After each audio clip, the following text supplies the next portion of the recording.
Bonsoir monsieur. Alors tout d'abord, un mot justement sur ce rappel ce matin que vous avez effectué, tout comme le patient que nous venons d'écouter là tout de suite. Effectivement, donc je me permettrai d'abord de faire un rappel sur la situation sanitaire à Mayotte dans le cadre du Covid. Pour l'instant, à l'heure actuelle, elle est bonne, elle est stable. Nous avons le taux d'incidence le plus bas de France et on n'a pas de patients hospitalisés à l'hôpital Mamoudzou. En revanche, il faut qu'on reste extrêmement vigilant. Vigilant parce qu'effectivement, on a eu l'apparition d'un nouveau variant qu'on a dénommé Omicron. Et ce variant a été classé comme préoccupant par l'Organisation mondiale de la santé. Pour l'instant, on sait peu de choses sur ce variant. Je pense qu'on en saura plus d'ici 10 à 15 jours. Dans ce cadre-là, il faut qu'on reste extrêmement vigilant. Il faut qu'on évite surtout toute reprise épidémique sur l'île. Et la première arme pour lutter contre ce virus, c'est évidemment la vaccination. La vaccination, elle marche et elle est sûre. On sait maintenant que par le biais de la vaccination, on réduit par 8 le risque de forme grave, c'est-à-dire de finir à l'hôpital, voire en service de réanimation. Et elle limite aussi le portage. Donc la vaccination, c'est à la fois se protéger soi-même, protéger ses proches et plus globalement protéger l'île. Ensuite, on a effectivement la question de la dose de rappel. L'immunité décroît après les doses d'injection. Et donc, il faut qu'on fasse régulièrement des doses de rappel. C'est la raison pour laquelle le gouvernement a élargi la dose de rappel aux plus de 18 ans. Donc, toutes les personnes maintenant qui ont plus de 18 ans et qui ont un intervalle de 5 mois entre la seconde dose et maintenant, il faut absolument réaliser cette dose de rappel pour augmenter l'immunité à la fois individuelle et collective, c'est primordial. Ça, c'est le premier message que je voudrais passer sur la vaccination. Et deuxième point sur la vaccination, il y a un effort énorme qui a été fait sur l'île de Mayotte pour avoir une couverture vaccinale importante aux alentours à ce jour de 72%. Je remercie les élus, les collectivités locales, les associations et tous les Mahorais qui se sont engagés dans cette vaccination. Cependant, deux points importants. Un mot sur le porte-parole du gouvernement qui a parlé du séquençage à Mayotte. Alors, je finis juste, je me permettais sur la vaccination et après, effectivement, nous reviendrons sur le séquençage.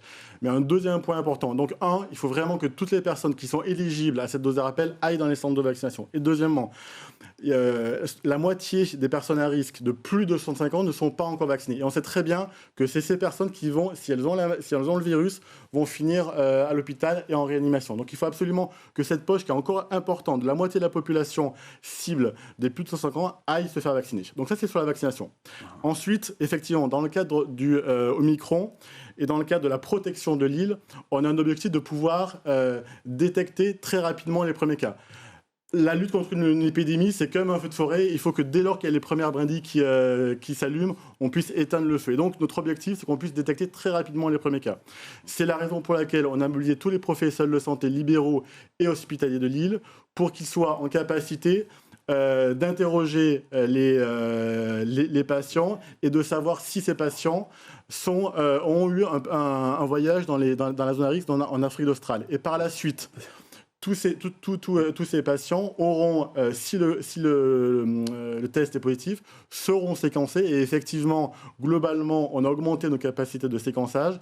Et ces séquençages, donc il y a une coopération avec le CHU de La Réunion pour réaliser ces séquençages. Et comment va s'articuler cette phase de séquençage ?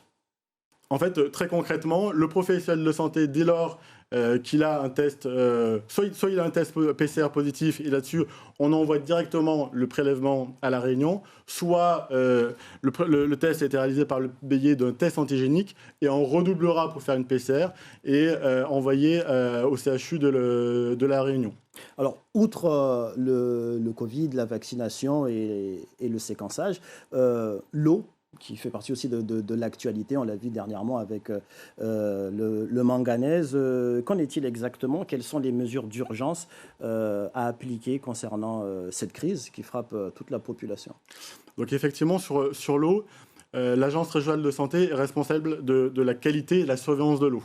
Donc à ce titre, donc dès lors que nous avons, par le biais des analyses de l'eau que l'on effectuait régulièrement, on s'est aperçu effectivement qu'il y avait un pic de manganèse dans l'eau qui était distribuée à la population, qui était supérieur à 60, et c'est la raison pour laquelle on a réalisé un communiqué de presse auprès des Mahorais et des Mahoraises pour restreindre cette consommation, interdire cette consommation aux 0,4 ans, qui est la frange de la population à risque pour cette teneur en manganèse.